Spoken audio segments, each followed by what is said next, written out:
दोस्तों, जब चारों तरफ से परेशानियां आपको घेर लेती है, जब दिल की धड़कनें बढ़ने लगती है और दिमाग में विचारों का बवंडर उठने लगता है, तो आप क्या करते हैं?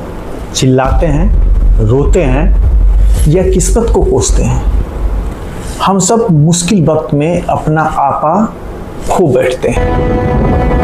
लेकिन क्या आपने कभी सोचा है कि उबलते हुए पानी में कभी कोई अपना चेहरा देख सकता है? नहीं ना। चेहरा देखने के लिए पानी का शांत होना जरूरी है। ठीक इसी तरह जिंदगी के सही फैसले लेने के लिए आपके मन का शांत होना जरूरी है। आज आवाज़ जिंदगी के इस बेहद खास और सुकून देने वाले सफ़र में हम तथागत गौतम बुद्ध के जीवन के उस अद्भुत प्रसंग को जानेंगे, जो आपको सिखाएगा कि जब पूरी दुनिया में आग लगी हो, तब भी अपने भीतर एक ठंडी झील कैसे बनाए रखनी चाहिए। एक बार महात्मा बुद्ध अपने कुछ शिष्यों के साथ एक गांव से दूसरे गांव की ओर जा रहे थे। गर्मी का दिन था। रास्ता जो था वो बहुत लंबा था। रास्ता लंबा भी था, पथरीला भी था।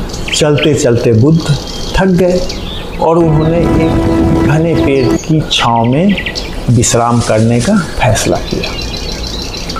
बैठने के बाद बुद्ध ने अपने प्रिय शिष्य से कहा, आनंद, मुझे बहुत तेज प्यास लगी है।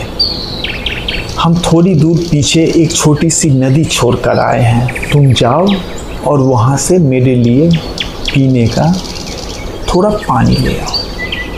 आनंद तुरंत मिट्टी का घड़ा उठाया और दौड़ते हुए उस नदी की तरफ वापस चला गया। लेकिन जैसे ही आनंद नदी के किनारे पहुंचता है, वह देखता है कि ठीक उसी समय कुछ बैलगाड़ियां उस छोटी सी नदी को पार करके निकली है। बैलगाड़ियों के पहियों की वजह से नदी का सारा पानी जो था मटमैला, मतलब गंदा हो चुका था।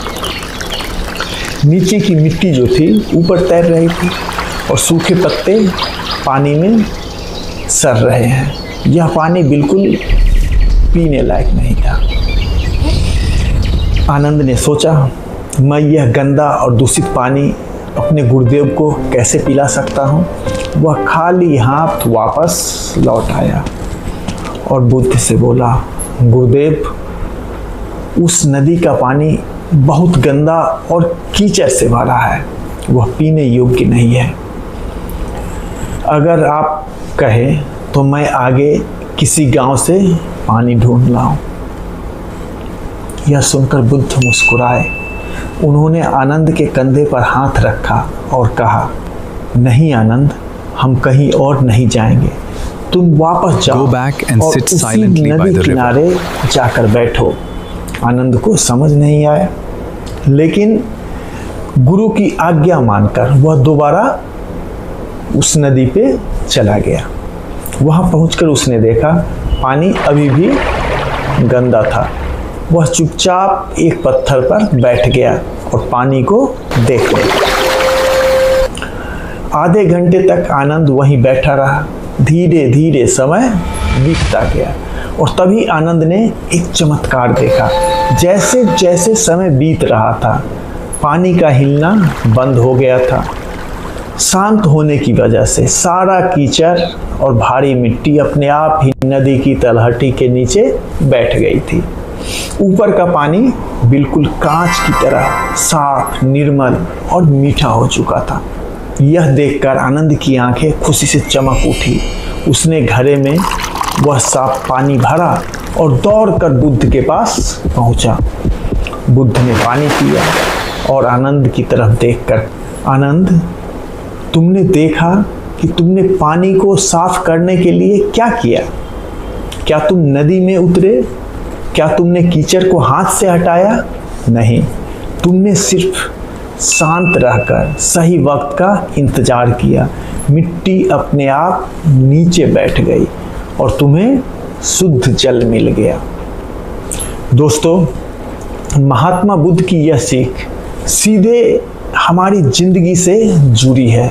जब हमारी ज़िंदगी में मुश्किल वक्त आता है, जब चारों तरफ दुखों का कीचड़ उड़ता है और हम घबराकर हाथ पैर मारने लगते हैं, चिल्लाने लगते हैं और गलत फैसले ले लेते हैं, बुद्ध कहते हैं कि जब ज़िंदगी का पानी मटमैला हो तो थोड़ा रुकिए, ठहरिए, अपने मन को शांत रखिए, उसे भटकने मत दीजिए। जैसे जैसे वक्त बीतेगा, आपके दुख, आपके गुस्से का कीचड़ अपने आप नीचे बैठ जाएगा और आपको आपकी परिस्थितियों का बिल्कुल साफ हल मिल जाएगा। मुश्किल वक्त में सिर्फ एक ही चीज़ चाहिए, धैर्य और मौन। और चलते चलते दिल की गहराइयों से बस यही याद रखिएगा, वक्त को थोड़ा वक्त दो, वो तुम्हारी पहचान बदल देगा। अगर इस वीडियो ने आपके अशांत मन को थोड़ी भी शांति दी है तो इसे अपने प्रियजनों को साथ शेयर करें और अपने चैनल आवाज़ ज़िंदगी को सब्सक्राइब करना ना भूलें। मिलते हैं अगले ध्यानमयी सफ़र में, तब तक शांत रहिए, खुश रहिए। जय हिंद।